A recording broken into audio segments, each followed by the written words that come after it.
করোনায় আক্রান্ত হলে বোঝার উপায়। আপনার সর্দি হয়েছে কিন্তু কাশি নেই, সুতরাং আপনার করোনা হয়নি।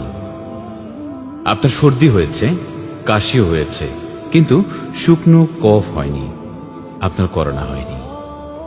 আপনার সর্দি হয়েছে, কাশিও হয়েছে, শুকনো কফও হয়েছে, কিন্তু আপনার জ্বর হয়নি, সুতরাং আপনি করোনায় আক্রান্ত হননি। আপনার সর্দি হয়েছে, কাশি হয়েছে, শুকনো কফও হয়েছে, জ্বরও হয়েছে, কিন্তু জ্বর নেমে গেছে, আপনি করোনায় আক্রান্ত হননি।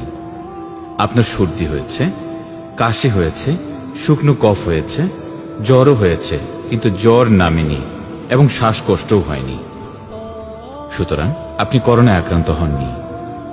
আপনার সর্দি হয়েছে, কাশি হয়েছে, শুকনো কফ হয়েছে, জ্বর হয়েছে এবং জ্বর নামেনি, শ্বাসকষ্ট হয়েছে, শরীরও ব্যথা করছে, তার মানে আপনি করোনায় আক্রান্ত হতে পারেন। তাহলে আর বিলম্ব না করে অতি সত্বর যোগাযোগ করুন। করোনার জন্য সরকার নির্ধারিত হাসপাতাল বা হটলাইনে কল করুন। আতঙ্কিত না হয়ে জ্বর, ঠান্ডা, কাশির ঔষধ খান।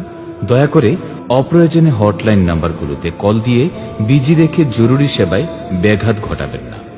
اللهم إني أعوذ بك من البرص والجنون والجذام ومن سيء الأسقام